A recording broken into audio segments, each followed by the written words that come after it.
मैं आता हूँ तेरे पास, प्रभु यीशु मेरे मसीह, मेरे पापों के लिए ही उधार दे मसीह।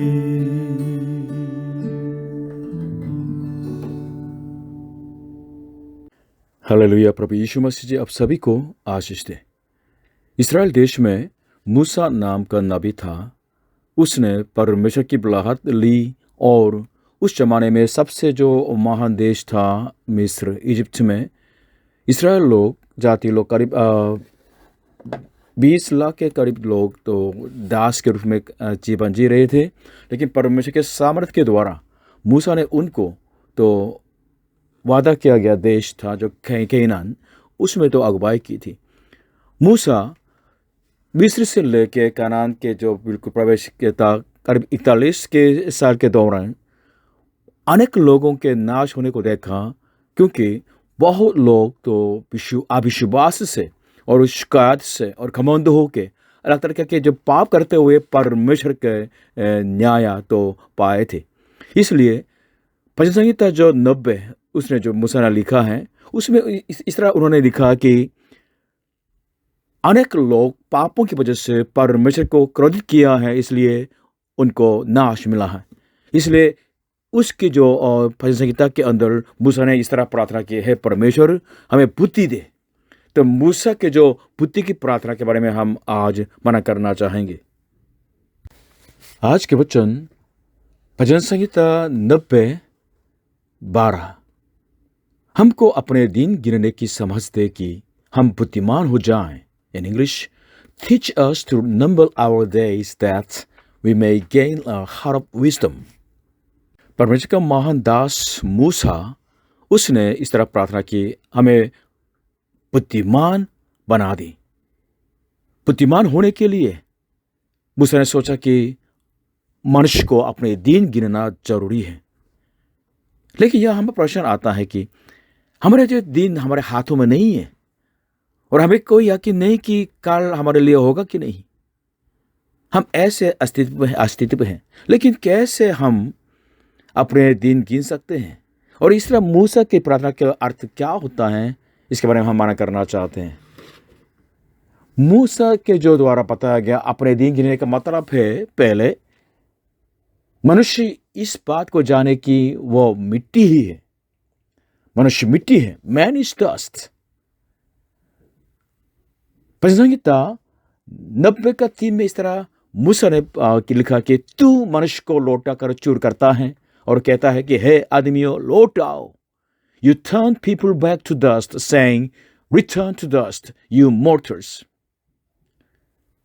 परमेश्वर मनुष्य को मिट्टी में तो मिला देते हैं, क्योंकि मनुष्य मिट्टी में से आया और मिट्टी में तो मिल जाएंगे। मतलब अपने दिन गिनने का मतलब है इस बात को हमेशा याद रखना कि मनुष्य के लिए मृत्यु हमेशा आ सकती है। इस तरह जीना तो मनुष्य के जीवन को बुद्धि के साथ जीना है। आज कहने वाले दिन, आज का दिन आपके लिए इस दुनिया में अंतिम दिन हो सकता है। यह बुद्धि की बात होती है। इसलिए परमेश्वर बिना कोई लंबी जो जीवन की प्लान बनाना यह मूर्खता है। सोचेगा कितने अनगिनत लोग इसी 2025 में प्रवेश नहीं कर पाए, खास जैसे बिल्कुल तो खत्म हो गया है। इसलिए अपने एक दिन गिनने का मतलब है जो दिन परमेश्वर ने हमें गिफ्ट के रूप में दिया है, तो धन्यवाद के साथ शुरू करें, धन्यवाद के साथ जिएं और धन्यवाद के साथ समाप्त करें। ये होता है अपने दिन गिनने का मतलब है अपने को मित्र समझते हुए अपने कुम्हार यानी सृजनहार परमेश्वर के पास जाना है। यूहन्ना 1:3 में इस तरह लिखा है, सब कुछ यीशु मसीह के द्वारा उत्पन्न हुआ और जो कुछ उत्पन्न हुआ है उसमें से कोई भी वस्तु उसके बिना उत्पन्न न हुई। मतलब प्रभु यीशु मसीह वो सृजनहार परमेश्वर है, उसी के द्वारा सब कुछ जो बनाया गया है। इसलिए अगर हम अपने को मित्र समझें तो अपने कुम्हार, हमारे सृजनहार प्रभु यीशु मसीह के पास आए, तब हम दिन गिनने के बुद्धिमान जीवन जी सकेंगे। पॉइंट 2, अपने दिन गिनने की बुद्धि इसमें है कि मनुष्य ये जाने कि मनुष्य पापी है। Man are sinners. हाँ, बाइबल बताती है मनुष्य के जीवन परमेश्वर के क्रोध के नीचे और उनके न्याय के अधीन में है। परमेश्वर धर्मी है और पाप से घृणा करते हैं और पापियों का न्याय भी करते हैं। अभी भी परमेश्वर पापियों का न्याय करते हैं और अंतिम दिन सच में सदा के लिए परमेश्वर न्याय करने वाले हैं। और जब मूसा जिंदा था तो उसके जीवन के दौरान उसने परमेश्वर के भयंकर जो न्याय को देखा है। इसलिए भजन संहिता 90:9 में इस तरह उन्होंने कहा कि क्योंकि हमारे सब दिन तेरे क्रोध में बीत जाते हैं, हम अपने वर्ष शब्द के समान बिताते हैं। All our days pass away under your wrath. We finish our years with a moan. हाँ, इस्राएल जाति को छोड़ना नहीं चाहते थे। इजिप्ट के जो राजा फारो इतना घमंड था, इसलिए परमेश्वर ने एक एक करके भयंकर विपत्तियों को इजिप्ट में बिल्कुल उंडेल दिया था। उन 10 जो विपत्तियों में से सबसे अंतिम विपत्ति ये थी कि एक रात इजिप्ट के अंदर सारे जो पहलों था करके और जो जर्मन में से सबसे पहला जो पैदा हो गया उनकी मृत्यु आने वाली थी। लेकिन परमेश्वर ने इस्राएल जाति को यह आज्ञा दी कि मेमने के लहू को दोनों दरवाजे के जो अलांगों पर और चौखट के सिरे पर तो लगा दें, तब ये लोग नहीं मरेंगे। जैसे वादा किया वैसे ही इस्राएल लोगों ने बिल्कुल ये मेमने के लहू को तो लगा दिया, तो सब बच गया। लेकिन इजिप्ट के सारे परिवार के अंदर मृत्यु आ गई थी। रात पाल रो पड़े। इस घटना से हम सच में जान जाएं कि मनुष्य पापी है। इस बात को याद करना सच में अपने दिन गिनना है। इसलिए जो अपने को बिल्कुल पापी समझते हैं तो दिन प्रतिदिन तो पश्चाताप करते हैं और परमेश्वर आपके पापों की आदत दिलाते हैं। इसलिए जैसे इस्राएल जात के लोग उस मेमने के लहू से बच गया है, वैसे ही आजकल भी परमेश्वर अपने मेमने के द्वारा यानी प्रभु यीशु मसीह के लहू के द्वारा आपको बचाना चाहते हैं, आपको बिल्कुल प्रोटेक्ट करना चाहते हैं।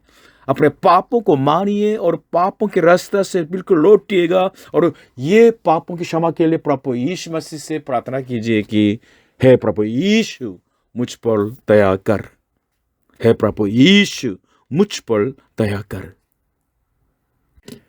अपने दिन गिनने की बुद्धि इसमें है कि मनुष्य याद रखें कि जीवन छोटा है, लाइफ इज शॉर्ट। भजन संहिता 90:10 में मूसा ने इस तरह लिखा, हमारी आयु के वर्ष 70 तो होते हैं और चाहे बल के कारण 80 वर्ष के भी हो जाएं, तो भी उसका घमंड केवल नष्ट और शौक ही शौक है, क्योंकि वह जल्द कट जाती है और हम जाते रहते हैं। Our days may come to 70 years or 80 if our strength endures. Yet the best of them are but trouble and sorrow, for they quickly pass and we fly away. India के जो average life span है करीब 70 है, लेकिन Korea के करीब 80 है। लेकिन सबको तो 80 तक नहीं जीना है, क्योंकि कुछ लोग, काफ़ी लोग तो बच्चे बचपन में और तो युवा के तो टाइम में तो मर जाते हैं। इसलिए मूसा ने क्या कहा, हम जाते रहते हैं। In English we fly away, हम उड़ जाते हैं। कुछ लोग कहते हैं कि मनुष्य जीवन बिल्कुल बहने वाले पानी जैसा होता है। हमें अभी भी बचपन की याद हो बिल्कुल स्पष्ट होती है, लेकिन हम तो मिडिल एज में आ गए हैं, कुछ लोग बुढ़ापे में हैं। मनुष्य जीवन जीते हुए अगर आपके पास घर है और तो पैसा है तो कोई चिंता नहीं। हर परिवार के अंदर, हर व्यक्ति के जीवन में बहुत दुखदायक जो समस्याएं हैं, हम समस्याओं के साथ जीवन जीते हैं। इसलिए मूसा ने अभी क्या कहा है, हमारे जीवन का घमंड क्या है, केवल नष्ट और शौक ही शौक है। समस्याओं के साथ जीवन जीते जीते बिल्कुल खत्म हो जाना, यह मनुष्य का जीवन होता है। इसलिए हमें सिर्फ मनुष्य जीवन की समस्या के ऊपर दृष्टि नहीं लगानी है। इस तरह जीते रहेंगे तो आप तो बिल्कुल निराशा होते रहेंगे और छोटी मोटी बातों में बिल्कुल अपने मन को बिल्कुल खोना नहीं, क्योंकि मनुष्य जीवन बहुत छोटा सा है। और लाइफ इज वेरी शॉर्ट। इसलिए इस तरह पूछना है, अगर आपके पास एक दिन रह जाता है तो आप क्या करेंगे? जस्ट वन डे आपके पास है, आप क्या करेंगे? ये सवाल आपको सब सच में समझने देते हैं कि आपके लिए क्या सचमुच में महत्व होता है। बाइबल के अनुसार आपके लिए सबसे आवश्यक यह है कि आपके पाप क्षमा, आपके मुक्ति, शांति और अनंत जीवन और अपने परमेश्वर का दर्शन पाना है। लेकिन भाइयों बहनों, मैं ये कहना चाहूँगा कि इन सारे आशीष कहाँ, ये सारे आशीष कहाँ पाई जाती है? प्रभु यीशु मसीह ही में पाई जाती है। हमारा जीवन बहुत छोटा सा है, इसलिए शीघ्रता से आपके मुक्तिदाता, आपके सृजनहार परमेश्वर प्रभु यीशु मसीह से मिलिएगा। प्रभु यीशु मसीह पर विश्वास करके अपने दिन गिनने के बुद्धिमान जीवन जी लीजिएगा। प्रभु यीशु मसीह आप सभी को आशीष दे। आमीन।